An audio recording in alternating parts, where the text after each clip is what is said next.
Rama Hare Rama Rama Rama Hare Hare Hare Krishna Krishna Krishna Hare Hare Hare Rama Rama Rama Hare Hare Hare Krishna Krishna Krishna Hare Hare Hare Rama Rama Rama Hare Hare. ഹരേ കൃഷ്ണ. നമ്മള് കഴിഞ്ഞ ആഴ്ചയില് 12ാം ചാപ്റ്ററിന്റെ 8 ശ്ലോകങ്ങൾ വരെയാണ് എടുത്തിട്ടുള്ളത് അല്ലെ. അതിന്റെ ബാക്കി ഭാഗങ്ങൾ നമുക്ക് നോക്കാം.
ഹരേ കൃഷ്ണ. സ്ക്രീന് കാണാമോ എല്ലാവർക്കും?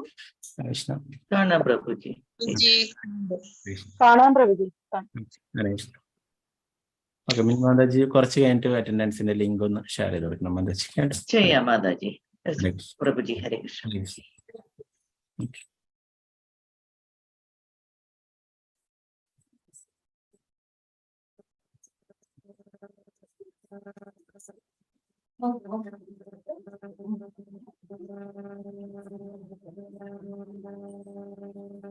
നമ്മൾ കഴിഞ്ഞ ക്ലാസ്സിൽ 8ാമത്തെ ശ്ലോകമാണ് അവസാനം എടുത്തിട്ടുണ്ടായിരുന്നത് അല്ലെ. അതിൽ ഭഗവാൻ പറയുന്നു, പരമദിവ്യോത്തമ പുരുഷനായി എന്നിൽ മനസ്സർപ്പിച്ച് ബുദ്ധിയെ വ്യാപരിപ്പിക്കുക, അപ്രകാരം നീ എല്ലായ്പ്പോഴും എന്നിൽ തന്നെ വാഴും, സംശയമൊന്നുമില്ല. 9ാമത്തെ ശ്ലോകം നമുക്ക് നോക്കാം.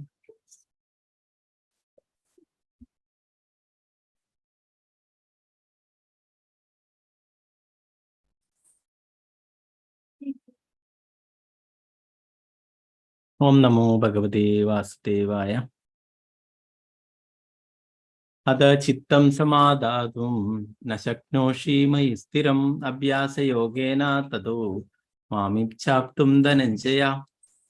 പ്രിയപ്പെട്ട അർജുന, ധനത്തെ ജയിച്ചവനെ, എന്നിൽ മനസ്സുറപ്പിച്ചു നിർത്താൻ നിനക്ക് കഴിയുന്നില്ലെങ്കിൽ ഭക്തിയോഗത്തിന്റെ നിബന്ധനകൾ അനുഷ്ഠിച്ചുകൊണ്ട് എന്നെ പ്രാപിക്കാനുള്ള ആഗ്രഹം വളർത്തുക.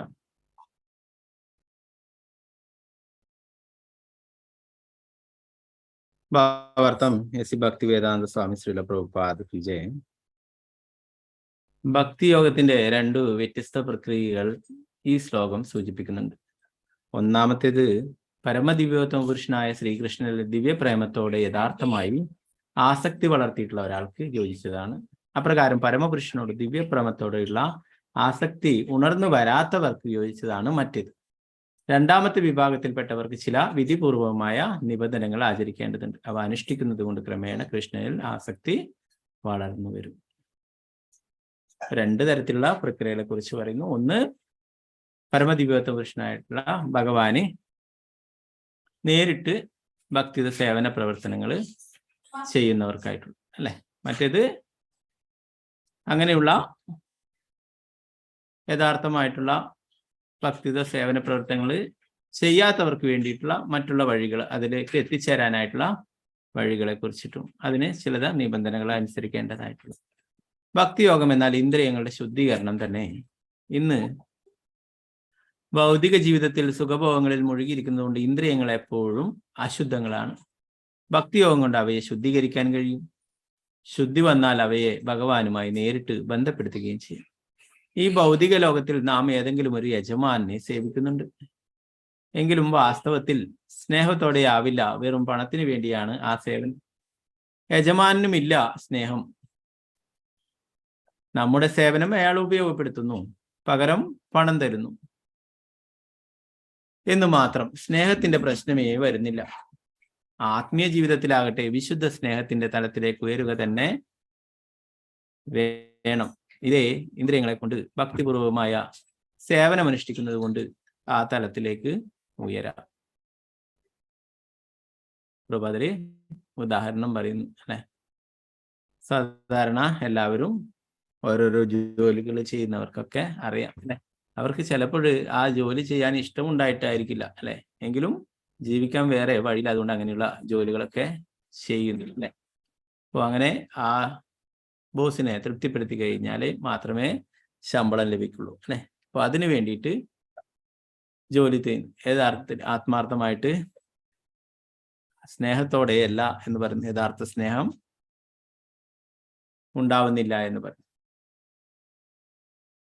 എന്നാൽ ഭഗവാന്റെ ഭക്തിയുത സേവനത്തിലാവട്ടെ സ്നേഹത്തോടെയാണ് അല്ലെ. നമ്മൾ നേരത്തെ പഠിച്ചു ഭഗവാൻ പത്രം പുഷ്പം ഫലം തോയം അതിൽ പറയുന്നു അല്ലെ. പത്രം പുഷ്പം ഫലം തോയം അതിൽ പറഞ്ഞ യോമേ ഭക്തിയാ ഭക്തിയോട് സ്നേഹത്തോടെയും കൂടി നൽകുകയാണ്. അശ്നാമി പേദാത്മൻ, ഞാനത് സ്വീകരിക്കുമെന്ന് ഭഗവാൻ പറയുന്നു അല്ലെ. ഭഗവാന്റെ സേവനങ്ങൾ എങ്ങനെയായിരിക്കണം? സ്നേഹത്തോടും ഭക്തിയോടും കൂടി സമർപ്പിക്കുകയാണെങ്കിൽ ചെയ്യുന്നതൊക്കെ ഭഗവാൻ സ്വീകരിക്കുമെന്ന് പറയും അല്ലെ. അപ്പോൾ അതുകൊണ്ട് തന്നെ അത് സ്നേഹത്തോടെ ചെയ്യേണ്ടതാണെന്ന്. മറ്റുള്ള സാധാരണ ജോലികൾ ചെയ്യുമ്പോൾ നമ്മൾ സ്നേഹം ഉണ്ടായിട്ടല്ല അല്ലെ. എന്താ പറയാ, ഉയർന്ന വൈഷ്ണവരൊക്കെ പറയും നമ്മൾ ഭഗവാന്റെ ഒരു സെർവന്റ് ആണെന്ന് പറയും അല്ലെ, സേവകനാണെന്ന് പറയും അല്ലെ. സേവകനും ചിലപ്പോൾ തിരിച്ചും പലപ്പോഴും പലതും ലഭിക്കാം അല്ലെ. അപ്പോൾ അതുകൊണ്ട് ഉയർന്ന ഭക്തന്മാർ പറയും ഞാൻ ഭഗവാന്റെ അടിമയാണ് അല്ലെ. അടിമയ്ക്ക് വേറെ തരത്തില് യാതൊന്നും ചോദിക്കാനുള്ള അധികാരമില്ല. അടിമ എന്താ ചെയ്യേണ്ടത്? ആരാണോ അദ്ദേഹത്തിന്റെ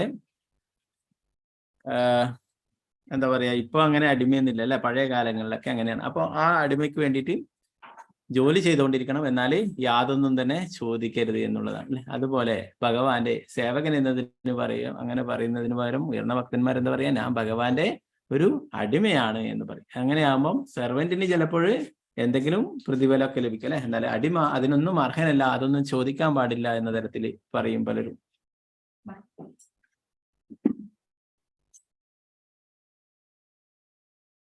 ഏതൊരാളുടെ ഹൃദയത്തിലും ഈശ്വരനോടുള്ള പ്രേമം ഉറങ്ങിക്കിടപ്പുണ്ട്. വ്യത്യസ്ത മാർഗങ്ങളിലൂടെ അത് വെളിപ്പെടുത്തുന്നുമുണ്ട്. ഭൗതിക ബന്ധം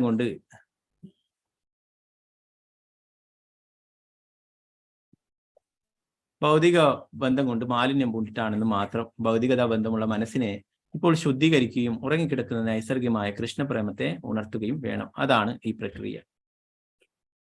അപ്പൊ എല്ലാവരും ഭഗവാന്റെ അംശം തന്നെയാണ് അല്ലെ. എല്ലാവരുടെ ഹൃദയത്തിലും ഭഗവാൻ പരമാത്മാവായിട്ടുണ്ട് അല്ലെ. ഇപ്പൊ ഭഗവാൻ നമ്മൾ പഠിച്ചു, ഭഗവാന് ആരോടും ദേഷ്യമോ അല്ലെ ഒന്നും തന്നെ ഇല്ല.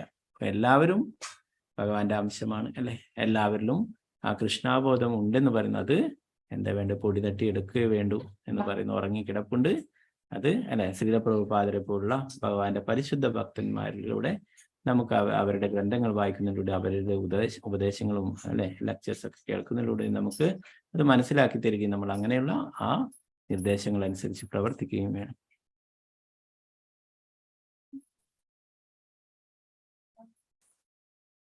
രണ്ട് കാര്യങ്ങൾ പറയുന്നുണ്ട് അല്ലെ ഭഗവാന്റെ. ആദ്യം തന്നെ നമ്മൾ പറയേണ്ട ഭക്തിയുത സേവനങ്ങൾ തുടങ്ങേണ്ടത് നേരത്തെ പഠിക്കുകയുണ്ടായി അല്ലെ. ജിഹ്വ, നാവിൽ നിന്ന് തുടങ്ങണം എന്ന് പറയും അല്ലെ. അത് ശ്രീകൃഷ്ണനാമാദി നാമപവിത്ര സേവൻ സ്വയമേവ സ്വരത്തിഥി എന്ന് പറയുന്നത്. അതിൽ നാവിൽ നിന്ന് തുടങ്ങണം എന്ന് പറയുന്നത് അല്ലെ. നാവിലൂടെ ഭഗവത് നാമം ജപിക്കുകയും ഭഗവാന്റെ പ്രസാദം കഴിക്കും അല്ലെ. ഇത് രണ്ടും നമ്മളെ ശുദ്ധീകരിക്കും, അങ്ങനെ മാലിന്യങ്ങളൊക്കെ ഇല്ലാതായിത്തീരും.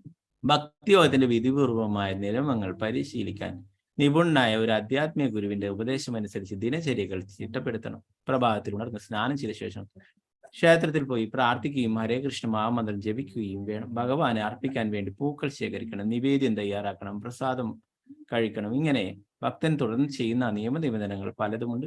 ശുദ്ധ ഭക്തരിൽ നിന്നും ഭാഗവതവും ഭഗവത്ഗീതയും തുടർച്ചയായി കേൾക്കണം. ഈ പരിശീലനം കൊണ്ട് ആർക്കും ഭഗവത് പ്രേമത്തിന്റെ തലത്തിലേക്ക് ഉയരാൻ കഴിയും. അങ്ങനെ ക്രമേണ ആത്മീയമായ ദൈവിക സാമ്രാജ്യത്തിലേക്കുള്ള അയാളുടെ മുന്നേറ്റം സുനിശ്ചിതമാണ്. ഇങ്ങനെ ഒരു ആത്മീയ ആചാര്യന്റെ മേൽനോട്ടത്തിൽ വേണ്ടുന്ന നിബന്ധനകളോട് ചെയ്യുന്ന ഭക്തിയോഗ പരിശീലനം ആരെയും ഭഗവത് പ്രേമത്തിലേക്ക് എത്തിക്കും. അപ്പോ ഒരു ഗുരുവിന്റെ നിർദ്ദേശത്തിൽ ചെയ്യണം എന്നാ പറയുന്നത് അല്ലെ. ഭക്തിയുത സേവനങ്ങള് ആധ്യാത്മിക ഗുരുവിന്റെ നിർദ്ദേശം അനുസരിച്ചിട്ട് ചെയ്യണമെന്നാ പറയുന്നത് അല്ലെ. അല്ലാതെ നമ്മൾ നേരത്തെ പഠിക്കണ്ടേ ശാസ്ത്രങ്ങളൊന്നും പറയാത്ത രീതിയിൽ അല്ലെ അവർക്ക് തോന്നുന്ന രീതിയിൽ ചെയ്യുന്നത് ശരിയായ രീതിയല്ല എന്ന് പറയുന്നത് അല്ലെ. ഒരു ഗുരുവിന്റെ നിർദ്ദേശം അനുസരിച്ച് പ്രവർത്തിക്കുകയാണ് യഥാർത്ഥമായിട്ടുള്ള വഴി എന്ന് പറയുന്നത്. നമ്മൾ നേരത്തെ പഠിച്ചു ആത്മീയ ഗുരു എന്ന് പറയുന്നത് ഭഗവാന്റെ പ്രതിനിധി തന്നെയാണ് അല്ലെ. ആ ഗുരുവിലൂടെ നമുക്ക് ഭഗവാന്റെ അടുത്തേക്ക് എത്താനാകുന്നു എന്നും നമ്മൾ പഠിക്കില്ല ശാസ്ത്രങ്ങളിലൊക്കെ പറയുന്നു അല്ലെ. സാക്ഷാൽ ഹരിത്വേന സമസ്ത ശാസ്ത്ര എന്ന് ആ ഗുരു അഷ്ടത്തിൽ പറയുന്നു. സാക്ഷാൽ ഹരിയുടെ പ്രതിനിധി തന്നെയാണ് ഗുരു എന്ന് പറയുന്നത്.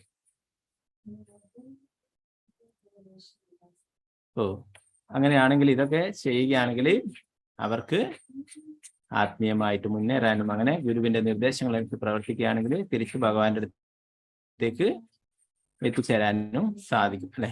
പ്രഭുപാദരുടെ അടുത്ത് ഒരു വ്യക്തി വന്ന് ചോദിക്കുകയുണ്ടായി, നിങ്ങൾ ഭഗവാനെ കണ്ടിട്ടുണ്ടോ? ഉണ്ട്. എന്നാൽ എനിക്ക് നിങ്ങൾക്ക് ഭഗവാനെ കാണിച്ചു തരാൻ പറ്റുമെന്ന്. പ്രഭുപാദൻ തീർച്ചയായിട്ടും പറ്റും. എൻ്റെ ഈ ശിഷ്യന്മാരൊക്കെ ചെയ്യുന്നത് പോലെ ഇങ്ങനെയുള്ള ഭക്തിയുത സേവന പ്രവർത്തനങ്ങളൊക്കെ ചെയ്യണം. പുലർച്ചെ എഴുന്നേൽക്കണം, മംഗളാരതി കുളിച്ചതിന് ശേഷം മംഗളാരതിയൊക്കെ അറ്റൻഡ് ചെയ്യണം, അതിനുശേഷം തുളസി ആരതി, അതിനുശേഷം നാമജപം, ഇങ്ങനെയുള്ള എല്ലാ കാര്യങ്ങളും അറ്റൻഡ് ചെയ്യണം. ഇതൊക്കെ ചെയ്യണം. പ്രസാദം മാത്രമേ ഭഗവത് പ്രസാദം മാത്രമേ കഴിക്കൂ. അങ്ങനെ കുറെ കാര്യങ്ങളുണ്ട്. ഇതൊക്കെ ചെയ്യുകയാണെങ്കിൽ തീർച്ചയായിട്ടും നിനക്കും ഭഗവാനെ കാണാമെന്നും. എന്നാൽ അദ്ദേഹത്തിന് അതിന് തയ്യാറല്ല അല്ലെ. നമുക്ക് എന്തെങ്കിലും ഭൗതികമായിട്ടുള്ള നേടണമെങ്കിൽ തന്നെ നമുക്ക് കുറെ കാര്യങ്ങൾ കഠിന പ്രയത്നം ആവശ്യമാണല്ലേ. അതേപോലെ തന്നെ ആധ്യാത്മികമായിട്ട് ഉയരാനും ഭഗവാന്റെ അടുത്തേക്ക് തിരിച്ചു പോകാനും കുറച്ചെങ്കിലും നമുക്ക് പരിശ്രമം ആവശ്യമാണല്ലേ. അതിന് പലർക്കും സാധ്യമല്ല, അവര് അതിന് തയ്യാറല്ല. പ്രഭുപാദർ ഇവിടെ പറയുന്നു, ആർക്കും തന്നെ ഇങ്ങനെയുള്ള ഭക്തിയുത സേവന മാർഗങ്ങൾ പരിശീലിക്കുകയാണെങ്കിൽ ഹരേ കൃഷ്ണ മഹാമന്ത്രം ജപിക്കും, ഭഗവാനെ അല്ലെ പൂക്കളും ശേഖരിക്കാം അല്ലെ. ഭഗവാൻ പറയുന്നു പത്രം പുഷ്പം ഫലം തോയം അല്ലെ. ഭഗവാന് ഏറ്റവും എളുപ്പത്തിൽ ലഭിക്കുന്ന കാര്യങ്ങളാണ് ഭഗവാൻ ചോദിച്ചില്ല, വലിയ കാര്യങ്ങളൊന്നും ചോദിച്ചില്ല അല്ലെ. ആർക്കും എവിടെയും ലഭിക്കുന്ന സാധനങ്ങളാണ് ഒരു പുഷ്പം, ഒരു തുളസി ഇലയോ അല്ലെ, അല്പം ജലമോ, ഏതെങ്കിലും ഒരു പഴമോ ഫ്രൂട്ട്സോ. അപ്പൊ അതൊക്കെ ഭഗവാന് നേരത്തെ പറഞ്ഞ പോലെ സ്നേഹത്തോടും ഭക്തിയോടും കൂടി നൽകിയാണ് തീർച്ചയായിട്ടും സ്വീകരിക്കുമെന്ന്. അപ്പൊ ഇങ്ങനെയുള്ള കാര്യങ്ങളൊക്കെ ചെയ്യാനില്ല. അതുപോലെ തന്നെ നിവേദ്യം തയ്യാറാക്കുകയും ഭഗവാൻ അത് സമർപ്പിച്ചിട്ട് അത് കഴിക്കുമെന്ന് അല്ലെ. അപ്പൊ അത് വളരെ പ്രധാനമാണ്. ഭഗവത് പ്രസാദം അത് നമ്മളെ ശുദ്ധീകരിക്കും. പിന്നീട് ഭാഗവതവും ഭഗവത്ഗീതയും തുടർച്ചയായിട്ട് കേൾക്കണം അല്ലെ. നേരത്തെ ആരോ ചോദിക്കുകയുണ്ടായി പേഴ്സണലായിട്ട്, ഭാഗവതം എപ്പോഴാണ് വായിക്കാൻ പറ്റുക, രാത്രിയിൽ വായിക്കാമോ എന്നൊക്കെ അല്ലെ. അതിന് നാരദ മുനിയോട് ഇങ്ങനെ ചോദിക്കുന്നുണ്ട്, ഭാഗവതം എപ്പോഴും വായിക്കണം എന്നുള്ള കാര്യം. അതിന് നാരദ മുനി പറയുന്ന ഉത്തരം സദാസേവ്യ എന്ന് പറയുന്നു. എപ്പോഴും ശ്രീമദ് ഭാഗവത്തിന് സേവനം ചെയ്യുക. ശ്രീമദ് ഭാഗവത്തിന് സേവനം ചെയ്യുക എന്ന് പറഞ്ഞാൽ ശ്രവണം കീർത്തനം ഭാഗവതം കേൾക്കുക, അതുപോലെ തന്നെ ഭാഗവതം പാരായണം ചെയ്യുക എന്നുള്ള കാര്യങ്ങൾ. അപ്പോൾ അതിന് വേറെ സമയവും കാലവും ഒന്നുമില്ല അല്ലെ. അതുപോലെ തന്നെ ഹരിനാമം ജപിക്കുന്നതിന് അല്ലെ. ശ്രീ ചൈതന്യ മഹാപ്രഭു പറഞ്ഞു, തത്ര അർപ്പിത നിയമിത സ്മരണേന അല്ലെ. നാംനാമകാരി ബഹുദാ നിജ സർവശക്തി തത്ര അർപ്പിത നിയമിത സ്മരണേന കാല. യാതൊരു നിയമനിബന്ധനയും കാലമോ ഒന്നും തടസ്സമല്ല ഭഗവാന്റെ തിരുനാമം ജപിക്കുന്നതിന്. ആർക്കും എവിടെ വേണമെങ്കിലും എപ്പോഴും ജപിക്കാം എന്നുള്ള കാര്യം. അപ്പൊ ഇങ്ങനെ എളുപ്പമായിട്ടുള്ള വഴികൾ കൊണ്ട് ആർക്കും തന്നെ ഭഗവാന്റെ കാരുണ്യം നേടാനും തിരിച്ചു ഭഗവാന്റെ അടുത്തേക്ക് പോകാനായിട്ട് സാധിക്കും. 10ാമത്തെ ശ്ലോകം നമുക്ക് നോക്കാം.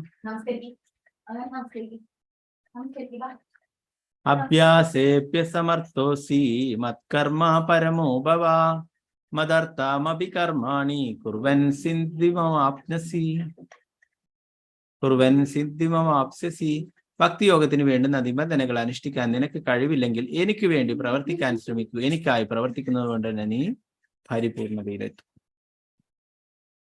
അപ്പൊ നേരത്തെ പറഞ്ഞിട്ടുള്ള കാര്യങ്ങളൊന്നും അനുഷ്ഠിക്കാൻ കഴിയുന്നില്ലെങ്കിൽ എന്താ പറയുന്നത്? ഭഗവാന് വേണ്ടിയിട്ട് പ്രവർത്തിക്കാനായിട്ടും ശ്രമിക്കാൻ പറയുന്നു. അതുകൊണ്ട് തന്നെ പരിപൂർണതയിലെത്തുമെന്നും. അതിന്റെ ഭാവാർത്ഥം നമുക്ക് നോക്കാം. ഭാവാർത്ഥമേശി ഭക്തിവേദാന്ത സ്വാമി ശ്രീല പ്രഭുപാദിക്ക് ജയ്.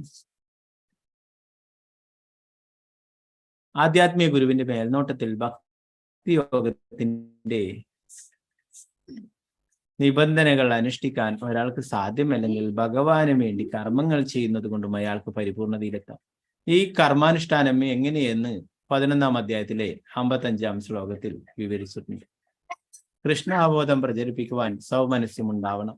കൃഷ്ണാവബോധ പ്രചരണം പ്രവൃത്തിയിൽ ഏർപ്പെട്ടവരായി അനേകം ഭക്തന്മാരുണ്ട്. അവർക്ക് സഹായവും ആവശ്യമാണ്. ഭക്തിയോഗത്തിന്റെ നിബന്ധനകൾ പരിശീലിക്കാൻ ആവാത്തവർക്കും ഈ പ്രയത്നത്തെ സഹായിക്കാൻ ശ്രമിക്കാം. ഏതൊരു പ്രയത്നത്തിനും ആവശ്യമാണ് ഭൂമി, മൂലധനം, സംഘടന, തൊഴിൽ എന്നിവ. ഒരു വ്യവസായം തുടങ്ങണമെങ്കിൽ അതിന് യോജിച്ച സ്ഥലവും പണവും പ്രവൃത്തി ചെയ്യാൻ മനുഷ്യരും വികസിപ്പിക്കുവാൻ സംഘടനയും ഒക്കെ വേണം. ഭഗവത് സേവനത്തിനും ഇതെല്ലാം ആവശ്യമാണ്. എന്നാൽ ഭൗതികതാബോധത്തിൽ ഒരാൾ ഇന്ദ്രിയ സുഖത്തിനായി പ്രവർത്തിക്കുന്നു എന്ന ഒരു വ്യത്യാസമേ ഉള്ളൂ.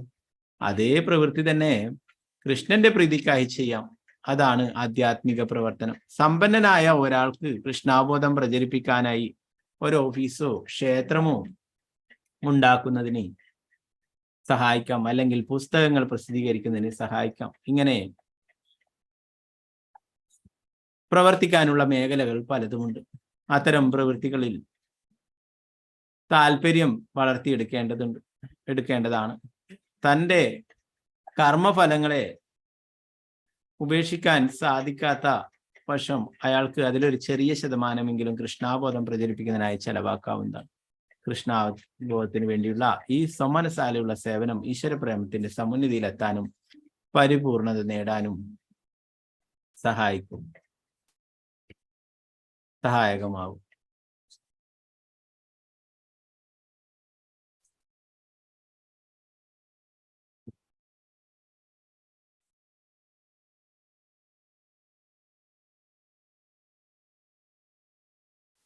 ഇവിടെ പറയുന്നത് നേരത്തെ പറഞ്ഞ പോലുള്ള ഭക്തിയുടെ സേവനത്തിന്റെ ആ നിബന്ധനകളൊന്നും അനുഷ്ഠിക്കാൻ കഴിയുന്നില്ലെങ്കിൽ ഭഗവാന് വേണ്ടിയിട്ട് കർമ്മങ്ങൾ ചെയ്യാനായിട്ടാണ് പറയുന്നത്, അല്ലെ? അങ്ങനെ ആയാലും ഭഗവാൻ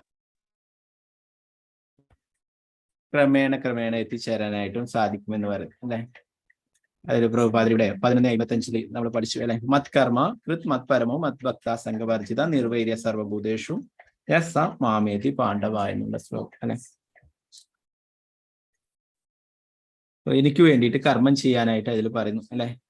അതിൽ പറയുന്നു കൃഷ്ണന് വേണ്ടിയിട്ട് കർമ്മം ചെയ്യുക, അല്ലെ? ശ്രീകൃഷ്ണ ഭഗവാനാണ് ജീവിതത്തിന്റെ പരമലക്ഷ്യമായിട്ട് കരുതുകയും സർവ്വഭൂതങ്ങളോടും സുഹൃത്ത് രൂപേണ പെരുമാറുകയും ചെയ്യുന്ന ഭക്തൻ നിശ്ചയമായും എന്നെ തന്നെ പ്രാപിക്കുകയും ചെയ്യുമെന്ന് പറഞ്ഞു, അല്ലെ? ഭഗവാന് വേണ്ടിയിട്ട് കർമ്മം ചെയ്യാനായിട്ടും പറയുന്നു. പ്രഭുപാദരിവിടെ വിശദീകരിക്കുന്നു. കൃഷ്ണാബോധ പ്രവൃത്തിയിൽ ഏർപ്പെട്ട അനേകം ഭക്തന്മാർ, അവർക്ക് സഹായം ആവശ്യമാണെന്ന്. ഭക്തിയോഗത്തിന്റെ നിബന്ധന പാലിക്കാത്തവർക്ക് ഈ പ്രയത്നത്തെ സഹായിക്കാൻ കഴിയുമെന്ന്. ഇപ്പോൾ കൃഷ്ണാബോധം പ്രചരിപ്പിക്കുവാനായിട്ട്, അല്ലെ, ശ്രീല പ്രഭുപാദര് ഇവിടുന്ന് പോകുമ്പോഴേ, ഇന്ത്യയിൽ നിന്ന് പോകുമ്പോൾ കയ്യിലൊരു വെറും 40 രൂപ മാത്രമേ ഉണ്ടായിരുന്നു. ഇന്ത്യൻ മണി, അല്ലെ? അമേരിക്കയിലേക്ക് പോയി കഴിഞ്ഞു ഡോളറിന്റെ കാര്യം വെച്ച് നോക്കുമ്പോൾ ഇന്നത്തെ കാലത്ത് 40 രൂപ, $1 പോലും വരും, അല്ലെ? പഴയ കാലത്ത്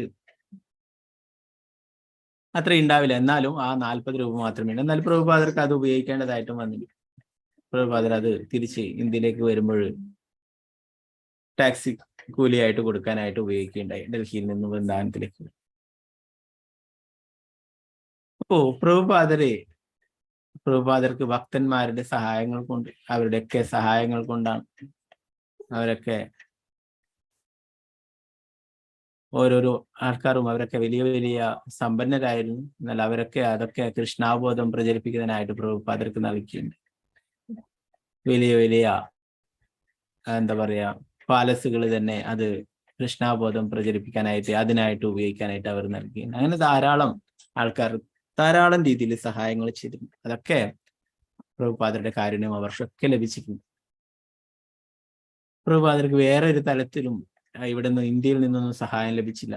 കൃഷ്ണാബോധം പ്രചരിപ്പിക്കാനായിട്ട് അമേരിക്കയിലേക്ക് പോകുന്നതിനായിട്ട് സഹായങ്ങൾ ലഭിക്കാനായിട്ട് പലരെയും സമീപിച്ചിട്ടുണ്ടായിരുന്നു. ഉയർന്ന തലത്തിലുള്ളവരെ, ഭരണ സ്ഥിരാകേന്ദ്രങ്ങളെ ഏറ്റവും ഉയർന്ന തലത്തിലുള്ളവരെ വരെ സമീപിക്കുകയുണ്ടായി. എന്നാൽ അവരെല്ലാം കൈമലർത്തുകയാണ് ഉണ്ടായത്. എന്നാലും പ്രഭുപാദർക്ക് ഭഗവാനിലും ഗുരുവിലും പൂർണ്ണമായിട്ടുള്ള വിശ്വാസമുള്ളത് കൊണ്ട് തന്നെ അതിനായിട്ട് പുറപ്പെടുകയും അങ്ങനെ അത് സക്സസ് ആയിട്ട് തീരുകയും ചെയ്തു അല്ലെ.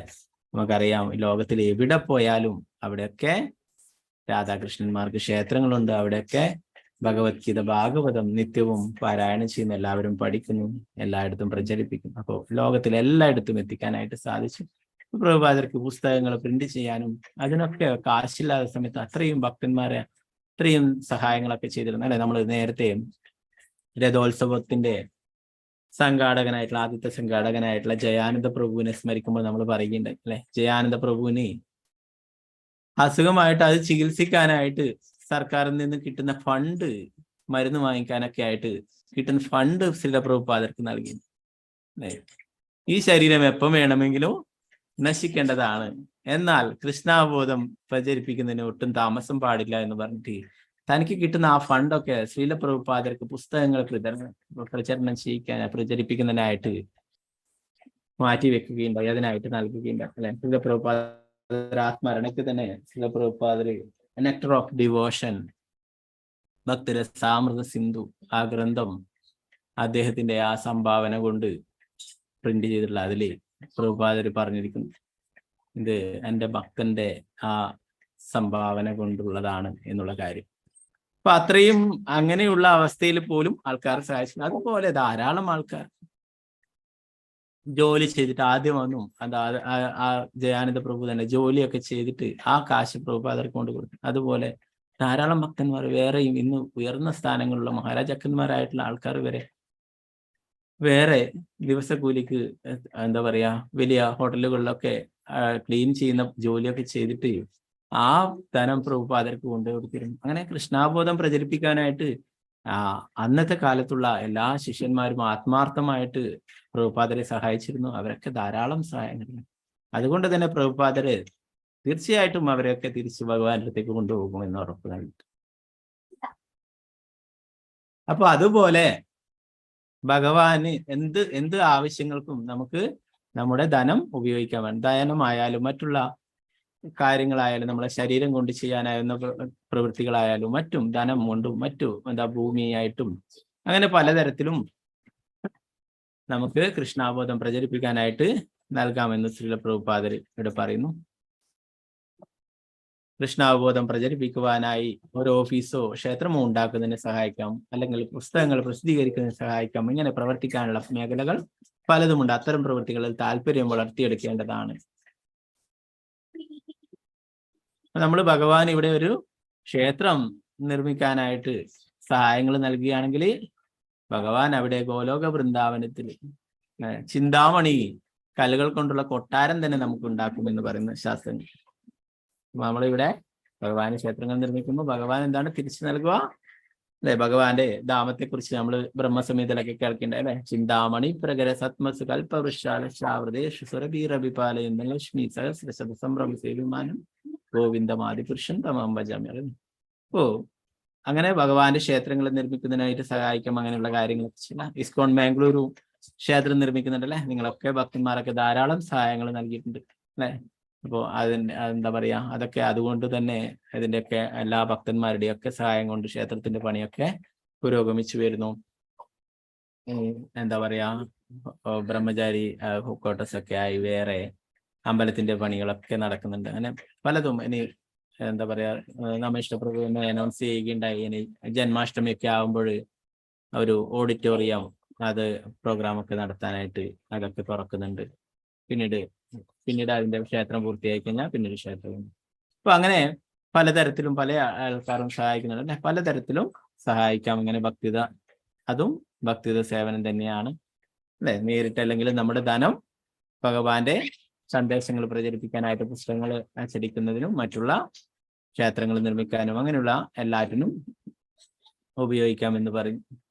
ഇങ്ങനെ പ്രവർത്തിക്കാനുള്ള മേഖലകൾ പലതുമുണ്ട്. അത്തരം പ്രവൃത്തികളിൽ താല്പര്യം വളർത്തിയിരിക്കുന്നു. തന്റെ കർമ്മഫലങ്ങളെ ഉപേക്ഷിക്കുവാൻ സാധിക്കാത്ത പക്ഷം അയാൾക്ക് അതിലൊരു ചെറിയ ശതമാനമെങ്കിലും കൃഷ്ണാബോധം പ്രചരിപ്പിക്കുന്നതിനായി ചെലവാക്കുന്നതാണ്. കൃഷ്ണാബോധത്തിന് വേണ്ടിയുള്ള ഈ സോമനസാരയുള്ള സേവനം ഈശ്വര പ്രേമത്തിന്റെ സമുന്നതയിലെത്താനും പരിപൂർണത നേടാനും സഹായകമാകും.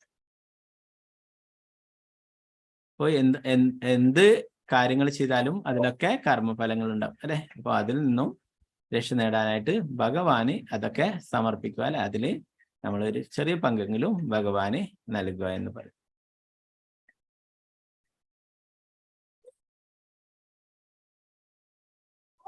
ഓക്കെ, ഹരേ കൃഷ്ണ. അറ്റൻഡൻസിന്റെ ലിങ്ക് ഇട്ടിട്ടുണ്ട് ചാറ്റിൽ, അപ്പൊ എല്ലാവരും അത് ഒന്ന് ഫില്ല് ചെയ്യാം.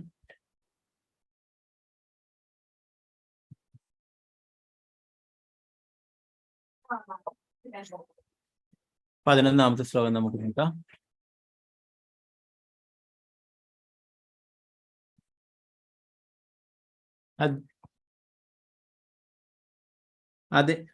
അതൈദപ്യശക്തോസി കർത്തും മദ്യോഗമാശ്രിതഃ സർവകർമ്മഫലത്യാഗം തഥാ കുരു യദാത്മവാൻ. എന്നെ കുറിച്ചുള്ള ഈ ബോധത്തോടുകൂടി പ്രവർത്തിക്കുവാൻ നിനക്ക് കഴിയുന്നില്ലെങ്കിൽ സർവ്വ കർമ്മഫലങ്ങളെയും ത്യജിച്ച് ആത്മസ്ഥിതനായി തീരാൻ ശ്രമിക്കുക.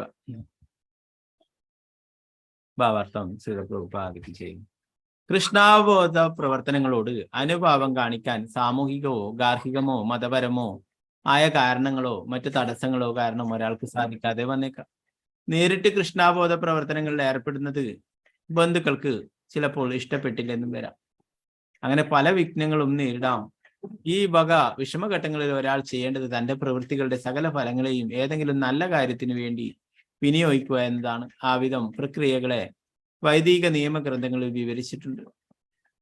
പൂർവകർമ്മ ഫലങ്ങൾക്ക് അനുയോജ്യങ്ങളായ യജ്ഞങ്ങളെയും പുണ്യകർമ്മങ്ങളെയും കുറിച്ചുള്ള വിവരണങ്ങളും അതിലുണ്ട്. ഇങ്ങനെ ക്രമേണ മനുഷ്യർ ജ്ഞാനത്തിന്റെ മേഖലയിലേക്ക് വരുന്നു. കൃഷ്ണാബോധ പ്രവർത്തനങ്ങളിൽ താല്പര്യമില്ലാത്തവർ ഏതെങ്കിലും ഒരു ആശുപത്രിക്കോ സാമൂഹിക സ്ഥാപനത്തിനോ ഉദാരമായി ദാനം ചെയ്യുന്നത് കാണാറുണ്ട്. ഇതും തൻ്റെ പരിശ്രമ ഫലത്യാഗം തന്നെയാണ്. ചാരിറ്റി പ്രവർത്തനങ്ങൾ അല്ലെ, അങ്ങനെയുള്ള കാര്യങ്ങളൊക്കെ ചെയ്യുന്നു. അതും പരിശ്രമ ഫലം ത്യാഗം തന്നെയാണെന്ന് പറഞ്ഞു അല്ലെ.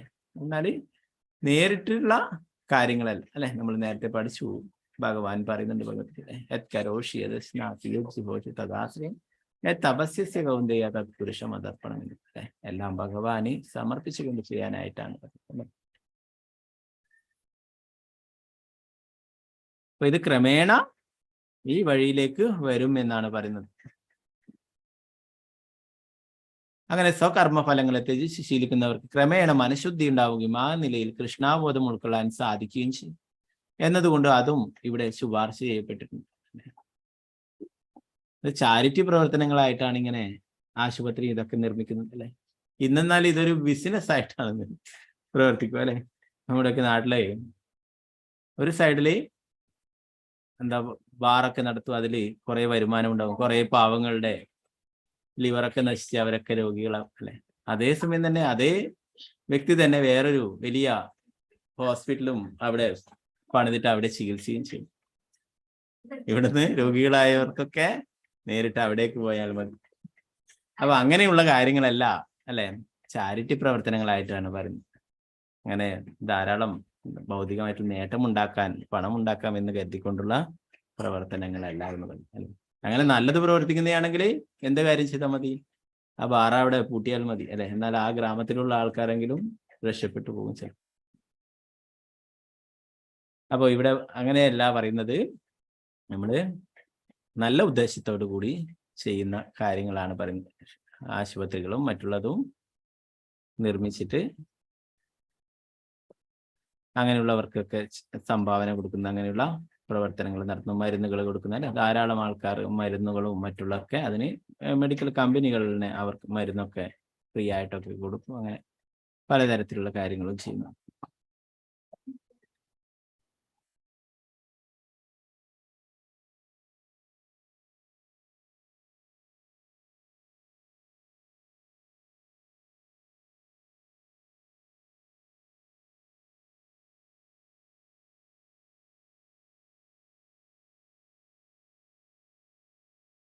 അങ്ങനെ സ്വകർമ്മഫലങ്ങളെ ത്യജിച്ചിരിക്കുന്ന ക്രമേണ മനഃശുദ്ധിയാവുകയും ആ നിലയിൽ കൃഷ്ണാബോധം ഉൾക്കൊള്ളാൻ സാധിക്കുകയും ചെയ്യും എന്നതുകൊണ്ട് അതും ഇവിടെ ശുപാർശ ചെയ്യപ്പെട്ടിട്ടുണ്ട്. കൃഷ്ണാബോധത്തിന് മനഃശുദ്ധീകരണ ശക്തി സ്വയമായി ഉള്ളത് കൊണ്ട് അതിന് മറ്റൊന്നിനെയും ആശ്രയിക്കേണ്ടതില്ല.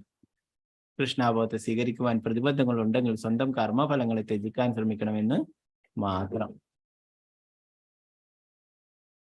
കൃഷ്ണാബോധത്തിന് മനസ്സിനെ ശുദ്ധീകരിക്കാനായിട്ടുള്ള ശക്തി ഉണ്ടെന്നാ പറയുന്നത്. അതുകൊണ്ട് മറ്റൊന്നിനെയും ആശ്രയിക്കേണ്ടതായിട്ടില്ല എന്ന് പറയും. എന്നാൽ കൃഷ്ണാബോധത്തെ സ്വീകരിക്കാൻ പ്രതിബദ്ധമുള്ള സ്വന്തം കർമ്മഫലങ്ങളെ ത്യജിക്കാൻ ശ്രമിക്കണമെന്ന് മാത്രം. അല്ലെ, ഭഗവാന്റെ തിരുനാമം ജപിക്കുകയാണെങ്കിൽ അത് നമ്മളെ ശുദ്ധീകരിക്കും. അതുപോലെ തന്നെ ഭഗവത് ശ്രീലപ്രഭുപാദര് അമേരിക്കയിലൊക്കെ പോയിട്ട് ഡിവോട്ടികളെ അല്ല കൃഷ്ണാബോധം എന്താ പറയാ ഭഗവത്ഗീതയും ഭാഗവതവും പഠിപ്പിക്കുകയും ചെയ്തത്. അല്ലെ, അത്രയും മതപ്പതിച്ച തരത്തിൽ ജീവിക്കുന്ന ഹിപ്പികളായിട്ടുള്ളവരെയൊക്കെ ആയിരുന്നു. അല്ലെ, മദ്യവും മയക്കുമരുന്നൊക്കെ അടിച്ച് ജീവിക്കുന്ന അങ്ങനെയുള്ളവരെയാണ് പ്രഭുപാദര് ഭഗവാന് നിവേദ്യങ്ങൾ സമർപ്പിച്ചിട്ട് അത് അവർക്കൊക്കെ പ്രസാദമായിട്ട് നൽകുകയും അല്ലെ അവർക്ക് ഹരിനാമോ കീർത്തനം ചെയ്യുകയും ഒക്കെ ചെയ്തിട്ട് അവരൊക്കെ ശുദ്ധീകരിച്ചിട്ട് ഭക്തന്മാരാക്കി മാറ്റുന്നത്. അപ്പൊ ഇത് ഭഗവാന്റെ തിരുനാമം എന്ന് പറയുന്നത് ഏത് തരത്തിലുള്ള ആൾക്കാരെ ആയാലും അവരൊക്കെ ശുദ്ധീകരിക്കും. സാമൂഹിക സേവനമോ സമുദായ സേവനമോ രാജ്യസേവനമോ രാജ്യത്തിന് വേണ്ടിയുള്ള ത്യാഗമോ ചെയ്യുന്നത് കൊണ്ട് ഒരു കാലത്ത് ശുദ്ധ ഭക്തിപൂർവ്വം ഭഗവത് സേവനത്തിൽ ഏർപ്പെടാവുന്ന നിലയിലേക്ക് ഉയരാം. അതുകൊണ്ട് ഈ വിധ പ്രവർത്തനങ്ങളെയും അംഗീകരിച്ചിട്ടുണ്ട്. യഥാ പ്രവൃത്തി ഭൂതാനം എന്ന് ഭഗവത്ഗീത 18:46 പ്രസ്താവിച്ചിട്ടുണ്ട്. പരമലക്ഷ്യത്തെ മുൻനിർത്തിക്കൊണ്ട് ത്യാഗത്തിന് സന്നദ്ധനാകുന്ന ഒരാൾക്ക് ഒരു പക്ഷേ ആ പരമലക്ഷ്യം കൃഷ്ണനാണെന്ന് അറിയില്ലായിരിക്കാം. എങ്കിലും ത്യാഗത്തിന്റെ ഫലമായി അയാൾക്ക് ആ അറിവ് ക്രമേണ സിദ്ധിച്ചുകൊള്ളും എന്നും പറയും. 12ാമത്തെ ശ്ലോകം നമുക്ക് നോക്കാം.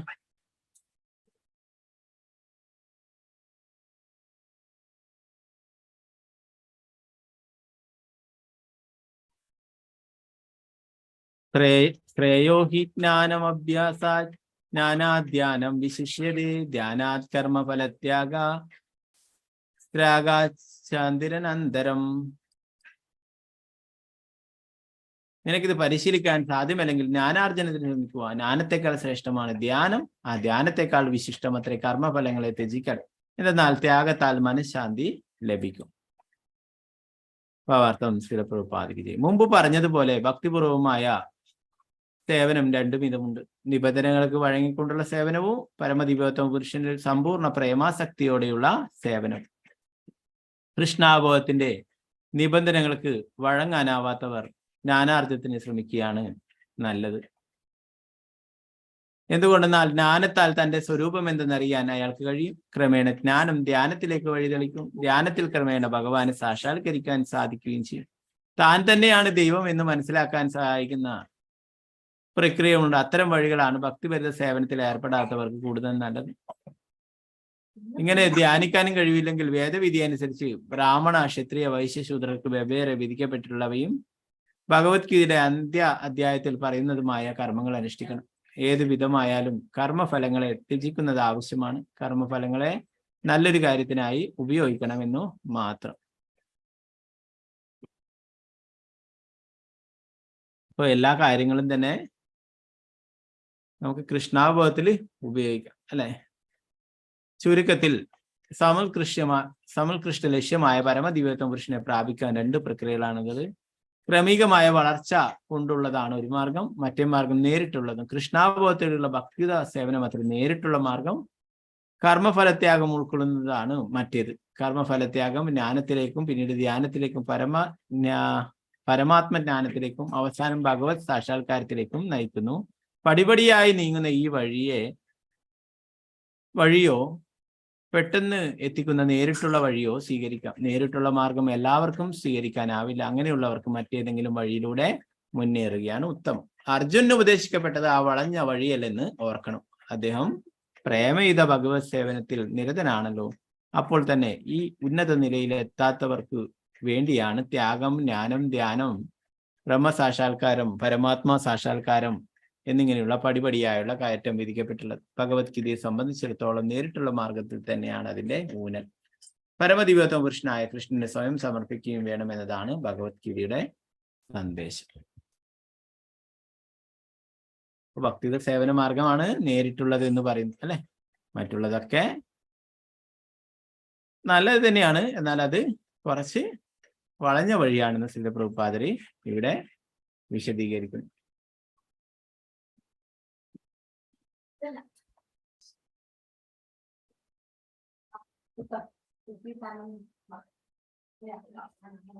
13-14 ശ്ലോകങ്ങൾ നമുക്ക് നോക്കാം. ഒരു ഭക്തന്റെ ഗുണങ്ങൾ, ഒരു ഭക്തൻ എങ്ങനെയായിരിക്കണം എന്നതിനെ കുറിച്ചിട്ട് ഇവിടെ പറയുന്നു 13-14 ശ്ലോകങ്ങൾ.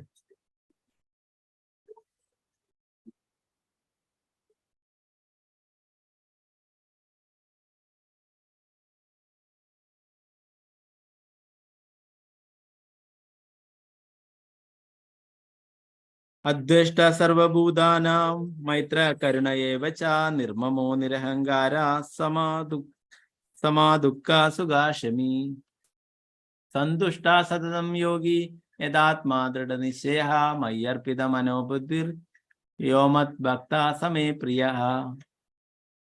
മാത്സര്യം കൂടാതെ സർവ്വ ജീവസത്തകൾക്കും സുഹൃത്തായി ഒന്നിലും അവകാശബോധവും മിഥ്യാഹങ്കാരവും ഇല്ലാതെ സുഖദുഃഖങ്ങളിൽ സമനില കൈക്കൊണ്ട് ക്ഷമാശാലിയായും സദാ സംതൃപ്തനായും നിയന്ത്രിതാത്മാവായും മനസ്സും ബുദ്ധിയും എന്നിൽ ഉറപ്പിച്ച് ദൃഢനിശ്ചയത്തോടെ ഭക്തി സേവനം അനുഷ്ഠിക്കുന്ന എന്റെ ഭക്തൻ എനിക്ക് ഏറ്റവും പ്രിയപ്പെട്ടവനാണ്.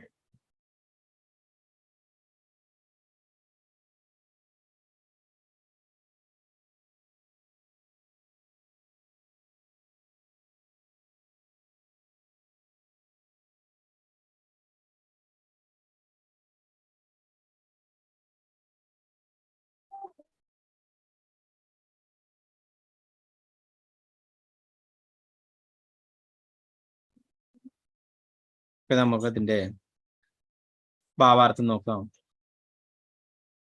ഭാവാർത്ഥം പ്രഭുപാദ് ചെയ്യും.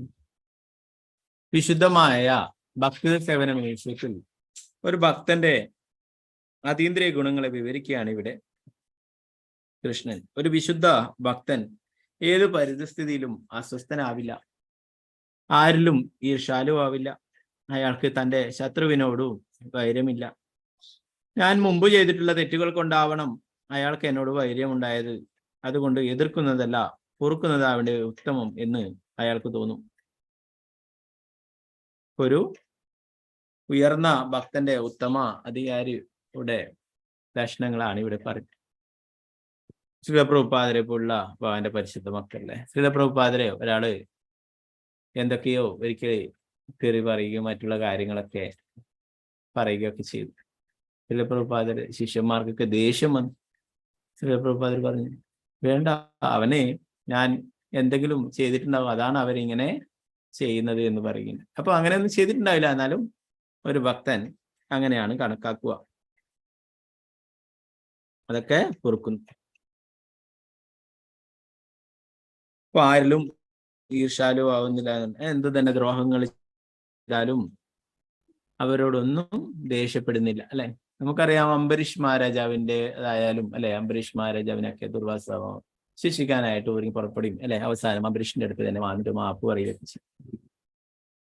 ഈ അടുത്ത കാലത്തായാലും ചൈതന്യ മഹാപ്രഭുവിന്റെ കാലഘട്ടത്തിൽ ഹരിദാസ് ഠാക്കൂറിനെ ഒക്കെ എത്രമാത്രം ദ്രോഹിക്കുകയുണ്ടായി അല്ലെ. എന്നാൽ അവരൊക്കെ ഹരിദാസ് ഠാക്കൂർ പ്രാർത്ഥിക്കുകയുണ്ടായി, അവർക്ക് ശിക്ഷയൊന്നും നൽകരുതേ ഭഗവാനെ എന്ന് പ്രാർത്ഥിക്കുകയുണ്ടായി. അപ്പൊ അത്ര ദ്രോഹം ചെയ്യുന്നവരോർക്കും ശിക്ഷയൊന്നും ലഭിക്കരുത്, അവരൊന്നും ശിക്ഷിക്കരുത് എന്ന് പറയുകയുണ്ടായി. അപ്പൊ അങ്ങനെയാണ് ഭഗവാന്റെ പരിശുദ്ധ ഭക്തന്മാരെന്ന് പറയും, ഉയർന്ന ഭക്തന്മാർ. ശ്രീമദ് ഭാഗവത്തിൽ 10:14 ഇങ്ങനെ പറയുന്നു. ബ്രഹ്മാവ് പറയുന്നതാണ്, തത്തേനു കമ്പം സുസമീഷമാണോ ഭുഞ്ചാനയേവാത്മകൃതം വിഭാഗം ഹൃദ്വാഗ്വപുർവിർവിദതാൻ നമസ്തേ ജീവേദേ മുക്തിപദേ സുദയാപക്. ഭക്തന് ഏതെങ്കിലും ദുഃഖമോ കുഴപ്പമോ നേരിടുമ്പോൾ ഭഗവാൻ തന്നോട് കരുണ കാണിച്ചു എന്നായിരിക്കും അയാൾ ഓർക്കുന്നത്. ഞാൻ ചെയ്തു പോയ തെറ്റുകൾ ഓർക്കുമ്പോൾ ഇതിനേക്കാൾ എത്രയധികം ക്ലേശങ്ങളാണ് എനിക്ക് നേരിടേണ്ടത്. ഭഗവത് കാരുണ്യത്താൽ എനിക്ക് കിട്ടിയ ശിക്ഷ എത്രയോ തുച്ഛമാണ്. കിട്ടേണ്ടുന്ന എല്ലാ ശിക്ഷയും എനിക്ക് കിട്ടാത്തത് ഭഗവാന്റെ കാരുണ്യം കൊണ്ട് തന്നെ. ഇങ്ങനെ ചിന്തിച്ച് എത്ര കടുത്ത ക്ലേശങ്ങൾ നേരിടുമ്പോഴും ഭക്തൻ ശാന്തനും സ്വസ്ഥനുമായിരിക്കും, ശത്രുക്കളോട് പോലും കനിവ് പുലർത്തുകയും ചെയ്യും. ഓ, എന്താണ് പറയുന്നത്? നമുക്ക് എന്തെങ്കിലും വിഷമങ്ങൾ ഉണ്ടാകുമ്പോൾ, പ്രശ്നങ്ങൾ ഉണ്ടാകുമ്പോൾ നമ്മൾ എന്താ ചിന്തിക്കേണ്ടത്? നമ്മൾ അനേക ജന്മങ്ങളിലെ അല്ലെ അനേക പാപങ്ങൾ തീർന്നു അല്ലെ. നിങ്ങൾ ഭഗവാന്റെ ഭക്തിയുടെ സേവനങ്ങൾ ചെയ്താല് അതൊക്കെ ക്രമേണ ഇല്ലാതാവും അല്ലെ. അതായത് നമ്മള് ചൗരാഷ്ടകം പാടുമ്പോ ചൊല്ലുന്നു അല്ലെ, ചൗരാഷ്ടകത്തിൽ ചൊല്ലുന്നു പ്രജപ്രസീദം നവനീത ചോരം ഗോപാംഗനാനാം ജദുകുലചോരം അനേക ജന്മാർജിത പാപചോരം ചോരാഗ്രഗണ്യം പുരുഷം നമാമി. വില്ലുമംഗല ഠാക്കൂർ ആ 1ാമത്തെ ശ്ലോകത്തിൽ തന്നെ പറഞ്ഞു അനേക ജന്മാർജിത പാപചോരം. വൃന്ദാവനത്തില് വെണ്ണയും ഗോപസ്ത്രീകളുടെ വസ്ത്രവും മാത്രമല്ല കക്കുന്നത് ഭഗവാൻ, ഭക്തന്മാരുടെ അനേക ജന്മങ്ങളായിട്ടുള്ള അവരുടെ എല്ലാ പാപങ്ങളെയും കവർന്നെടുക്കുന്നു എന്ന് പറഞ്ഞു. അതൊക്കെ ഇല്ലാതാക്കി തീർക്കുന്നു അല്ലെ. ഭക്തിയുടെ സേവനങ്ങൾ ചെയ്യുകയാണെങ്കിൽ തീർച്ചയായിട്ടും നമ്മൾ പഠിച്ചു ആ പാപങ്ങളൊക്കെ ഇല്ലാതായി തീരും അല്ലെ. ഭഗവാൻ പറയുന്നു സർവധർമാൻ പരിത്യജ മാമേകം ശരണം ഭജ അഹം ത്വം സർവപാപേഭ്യോ മോക്ഷിഷ്യാമി. ഇനി എല്ലാ പാപപ്രതികളിൽ നിന്ന് രക്ഷിക്കാമെന്ന്. അപ്പോ ഭഗവാൻ എന്നാൽ ഭഗവാന്റെ ഭക്തന്മാർ ഒരിക്കലും എന്തെങ്കിലും വിഷമങ്ങൾ വരുമ്പോ അവര് വിഷമിക്കുകയല്ല ചെയ്യുക, ഇങ്ങനെ കരുതും എന്ന് പറയുന്നു അല്ലെ. ബ്രഹ്മാവ് പറയുന്നതാണ്. അവരെന്താ കരുതേണ്ടത്? നമ്മൾ ചെയ്തിട്ടുള്ള പാപങ്ങൾ അനുസരിച്ച് നമുക്ക് കിട്ടേണ്ട ശിക്ഷ എത്രയോ വലുതാണ് അല്ലെ. എന്നാൽ ഭഗവാന്റെ കാരുണ്യം കൊണ്ട് അത് ഇല്ലാതായി തീർന്നിരിക്കുന്നു. അപ്പൊ ഇത്ര മാത്രം ഇപ്പോഴേ അനുഭവിച്ചാൽ മതി.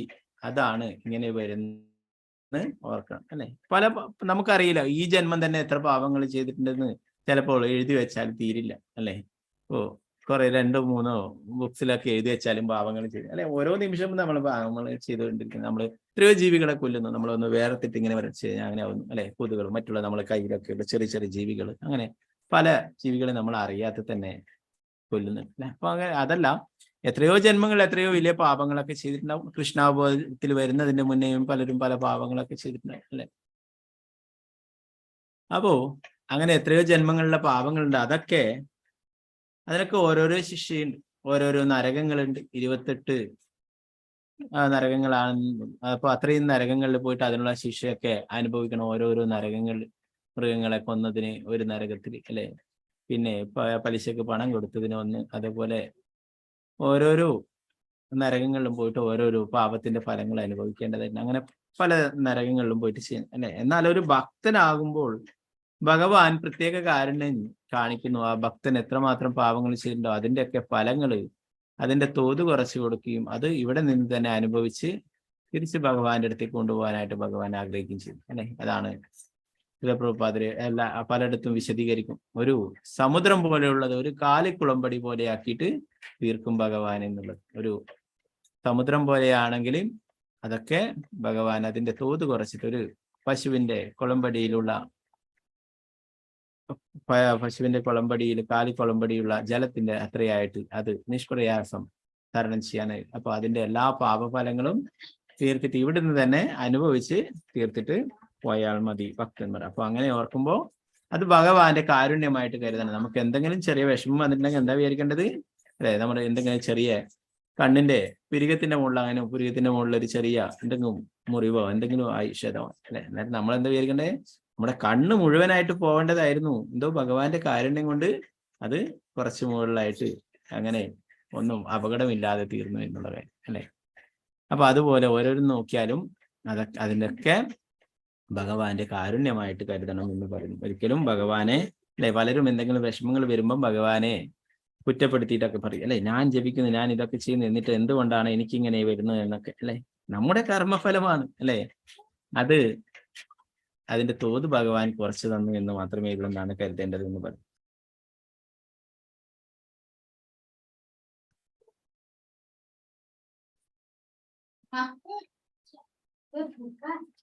ശത്രുക്കളോട് പോലും കനിവ് പുലർത്തുകയും ശരീരത്തിന് സഹിക്കേണ്ടി വരുന്ന ക്ലേശങ്ങൾക്കും വേദനകൾക്കും പ്രാധാന്യം കൊടുക്കുന്നില്ല എന്നാണ് നിർമ്മഹ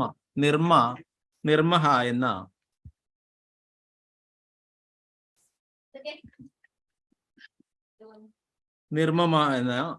അതിന്റെ വാക്കുകൊണ്ട് സൂചിപ്പിക്കുന്നത്. ഭക്തൻ ശരീരത്തെ തൻ്റെതായോ താനായോ കരുതുന്നില്ല. ഈ ഭൗതിക ദേഹമല്ല താനെന്ന് അയാൾക്കറിയും. അതുകൊണ്ട് അയാൾക്ക് മിഥ്യാഹങ്കാരം ഉണ്ടാവാൻ വയ്യ. അങ്ങനെ സുഖദുഃഖങ്ങളിൽ സമനില പുലർത്തുന്നു. ക്ഷമാശാലിയായ ഭക്തൻ ഭഗവത് കാരുണ്യത്താൽ എന്ത് കൈവരുന്നുണ്ടോ അതുകൊണ്ട് സംതൃപ്തനാണ്. വളരെ പ്രയാസപ്പെട്ട് എന്തെങ്കിലും നേടാൻ ശ്രമിക്കാറില്ലാത്തത് കൊണ്ട് അയാൾ സദാ സന്തുഷ്ടനായിരിക്കും. ആധ്യാത്മിക ഗുരുവിൽ നിന്ന് ലഭിച്ച ഉപദേശങ്ങളിൽ ഉറച്ചു നിൽക്കുന്നത് കൊണ്ട് ഒരു തികഞ്ഞ യോഗിയുമാണ് അയാൾ. ഇന്ദ്രിയങ്ങളെ നിയന്ത്രിക്കുന്നത് കൊണ്ട് ദൃഢനിശ്ചയമുള്ളവനുമാണ്. മിഥ്യാവാദങ്ങൾക്ക് അയാളെ സ്വാധീനിക്കാനാവില്ല. എന്തുകൊണ്ടെന്നാൽ ഭക്തിപൂർവമായ സേവനത്തിൽ ഉറച്ച അദ്ദേഹത്തെ ആർക്കും വ്യതിചലിപ്പിക്കുവാൻ പറ്റില്ല.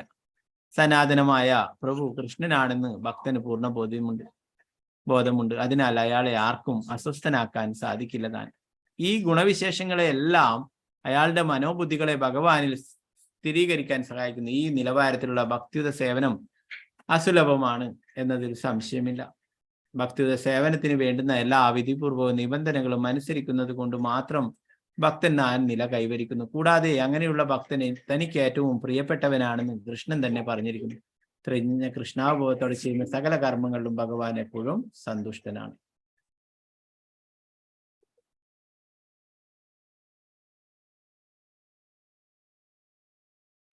ആത്മീയ ഗുരു നൽകുന്ന ഉപദേശങ്ങളിൽ ഉറച്ചു നിൽക്കുന്നത് പറയും അല്ലെ. അതുകൊണ്ട് അയാളൊരു അങ്ങനെയും ഉറച്ച ഗുരുവിന്റെ വാക്കുകൾ പൂർണ്ണമായിട്ടും അനുസരിക്കുന്ന ഒരു വ്യക്തിയാണ്, യോഗിയാണെന്ന് പറയും. ശ്രീല പ്രഭുപാദർ തന്നെ അല്ലെ, ശ്രീല പ്രഭുപാദർ ഗുരുവിന്റെ വാക്കുകൾക്ക് അത്രയും പ്രാധാന്യം കൊടുത്തിരുന്നു. നമുക്കറിയാം ശ്രീല പ്രഭുപാദരുടെ ഗുരു 2 നിർദ്ദേശങ്ങളാണ് നൽകിയിട്ടുള്ളത് അല്ലെ. എന്തൊക്കെയായിരുന്നു നിർദ്ദേശങ്ങൾ? 2 നിർദ്ദേശങ്ങളാണ് ശ്രീല പ്രഭുപാദരുടെ ഗുരു ഭക്തി സിദ്ധാന്ത സരസ്വതി ഠാക്കൂർ പ്രഭുപാദ് ഗുരു പ്രഭുപാദർക്ക് നൽകിയിരുന്നു. എന്തൊക്കെയായിരുന്നു? ആരാ പറയുന്നത്? പറഞ്ഞോളൂ. പുസ്തകം പ്രിന്റ് ചെയ്യണമെന്ന്, പുസ്തകം പ്രിന്റ് ചെയ്ത് അയക്കണമെന്ന്, പിന്നെ ഭഗവാനെ കുറിച്ച് പ്രചരിപ്പിക്കണം. അതെ, അതെ,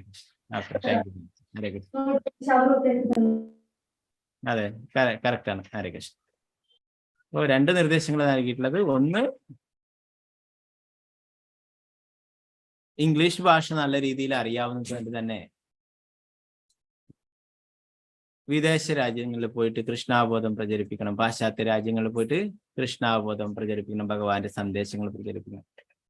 എപ്പോഴെങ്കിലും പണം ലഭിക്കുകയാണെങ്കിൽ അപ്പോൾ നീ പുസ്തകങ്ങൾ അച്ചടിച്ച് വിതരണം ചെയ്യണം. ഭഗവത്ഗീത, ഭാഗവതം പോലുള്ള ഗ്രന്ഥങ്ങളൊക്കെ അച്ചടിച്ച് വിതരണം ചെയ്യണമെന്നും പറഞ്ഞു. അപ്പൊ ഈ 2 നിർദ്ദേശങ്ങളാണ് ഗുരു നൽകിയിട്ടുള്ളത്. 1922 ശ്രീല പ്രഭുപാദര് ഭക്തി സിദ്ധാന്ത സരസ്വതി ഠാക്കൂർ പ്രഭുപാദിനെ കാണുന്നു.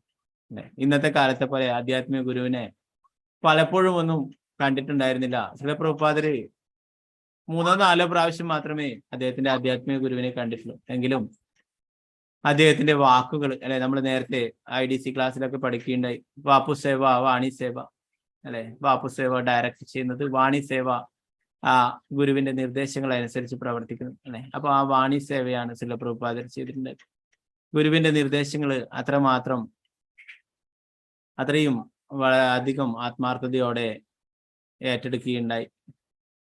എത്രയോ വർഷത്തെ പരിശ്രമത്തിന്റെ ഫലമായിട്ടാണ് അല്ലെ 1922 കണ്ടിട്ട് നിർദ്ദേശങ്ങൾ നൽകിയിട്ട് പിന്നീട് 1965 ശ്രീല പ്രഭുപാദർ അമേരിക്കയിലേക്ക് പോകുന്നത് അല്ലെ. അത്രയും വർഷം കഠിനമായിട്ട് അതിനായിട്ട് പ്രവർത്തിക്കുകയുണ്ടായി. ധാരാളം തടസ്സങ്ങളും മറ്റു പ്രതിബന്ധങ്ങളും ഒക്കെ ഉണ്ടായിരുന്നു. പലതരത്തിലുള്ള പരീക്ഷണങ്ങൾ, അതിനൊക്കെ അതിജീവിച്ചുകൊണ്ട് ശ്രീല പ്രഭുപാദർ കൃഷ്ണാവബോധം ലോകം മുഴുവൻ പ്രചരിപ്പിക്കേണ്ടത്. എന്താണ് പ്രഭുപാദർ എപ്പോഴും പറയും, തന്റെ കഴിവായിട്ട് പ്രഭുപാദർ ഒരിക്കലും പറഞ്ഞില്ല. പ്രഭുപാദർ പറയുന്നത്, ഒന്ന് എൻ്റെ ഗുരുവിന്റെ കാരുണ്യം കൊണ്ടാണ്, ഒന്ന് ഭഗവാന്റെ കാരുണ്യം കൊണ്ടാണ് എനിക്കിത് സാധിച്ചിട്ടുള്ളത് എന്ന്.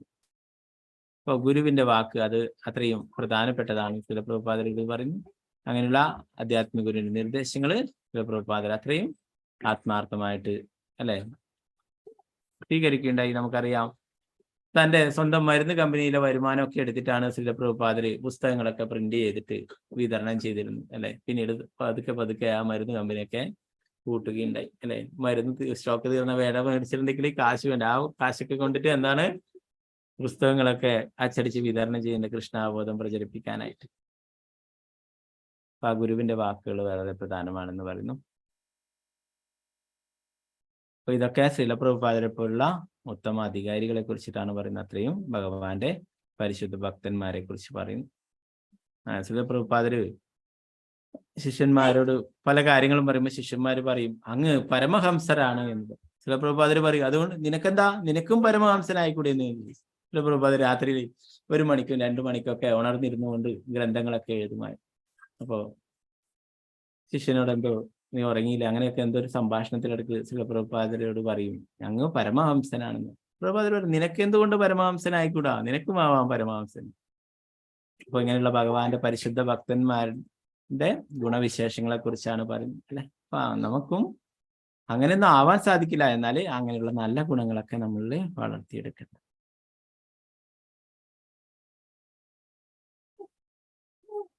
ഈ നിലവാരത്തിലുള്ള ഭക്തിത സേവനം അസുലഭമാണ് എന്ന സംശയം. ഭക്തിത സേവനത്തിന് വേണ്ടുന്ന എല്ലാ വിധിപൂർവ്വ നിബന്ധനകളും അനുസരിക്കുന്നതുകൊണ്ട് മാത്രം ഭക്തൻ ആ നില കൈവരിക്കുന്നു. അങ്ങോട്ടാതെ അങ്ങനെയുള്ള ഭക്തൻ തനിക്ക് ഏറ്റവും പ്രിയപ്പെട്ടവനാണെന്ന് കൃഷ്ണൻ തന്നെ പറഞ്ഞിരിക്കുന്നു. തികഞ്ഞ കൃഷ്ണാവബോധത്തോടെ ചെയ്യുന്ന സകല കർമ്മങ്ങളിലും ഭഗവാൻ എപ്പോഴും സന്തുഷ്ടനാണ്. പ്രഭുപാദയ്ക്ക് ജയ്. അപ്പൊ നമുക്ക് ബാക്കിയൊരു 15 മുതലുള്ള ശ്ലോകങ്ങൾ നമുക്ക് അടുത്ത ക്ലാസ്സിലെടുക്കും. വേറെ ക്ലാസ്സിലൊക്കെ പങ്കെടുക്കേണ്ടതുണ്ടല്ലോ, അപ്പൊ അവർക്കൊക്കെ ബുദ്ധിമുട്ടാവും. അപ്പൊ നമുക്ക് കുറച്ച് ഭാഗങ്ങളേ ഉള്ളൂ, അത് നമുക്ക് അടുത്ത ക്ലാസ്സിൽ തീർക്കാം. പിന്നെ ക്ലോസ് ബുക്ക് എക്സാമിൻ്റെത് ഈ അധ്യായം കഴിയുന്നതോട് കൂടിയിട്ട് എക്സാം ഉണ്ടാവും. അപ്പൊ അതിന്റെ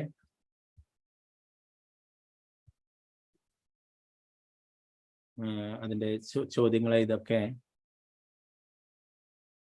അയച്ചിട്ടുണ്ടായിരുന്നു അതിൽ. അപ്പൊ അതിൽ നിന്നും കുറച്ച് 10 ചോദ്യങ്ങൾ, 10 എണ്ണത്തിൽ 8 അല്ലേ എഴുതണ്ടു. ഓക്കെ, 10 ചോദ്യങ്ങൾ ഉണ്ടാവും. അതിലൊരു 8 എണ്ണത്തിന് ഉത്തരം എഴുതിയാൽ മതിയാവും കേട്ടോ. അതുപോലെ തന്നെ ശ്ലോകം, എല്ലാ ശ്ലോകങ്ങളും വളരെ പ്രധാനപ്പെട്ടതാണ്, എല്ലാം പഠിക്കേണ്ടത് തന്നെയാണ് കേട്ടോ. അപ്പോൾ എല്ലാവർക്കും അത് പഠിക്കാൻ പറ്റുന്നുണ്ടെങ്കിൽ നല്ലതാണ് കേട്ടോ. അങ്ങനെ പഠിക്കാൻ പ്രയാസമുള്ളവർക്ക് പക്ഷെ 4 ശ്ലോകങ്ങൾ, അതിലെ 4 ശ്ലോകങ്ങൾ പഠിച്ചിട്ട് ചൊല്ലാം. അപ്പൊ അടുത്ത ആഴ്ച അതിന്റെ ഡേറ്റ് അറിയിക്കാം കേട്ടോ. അപ്പോൾ എന്തായാലും ആഗസ്റ്റ് മാസം പകുതിയോടുകൂടിയേ ഉണ്ടാവുള്ളൂ. അപ്പൊ ആ ഡേറ്റ് ഞാൻ അന്നേരം അടുത്ത ക്ലാസ്സിൽ പറയാം കേട്ടോ. ഹരേ കൃഷ്ണ. അപ്പൊ ഇത് എടുത്തതിൽ എന്തെങ്കിലും സംശയങ്ങളുണ്ടെങ്കിൽ കൈയർത്താം.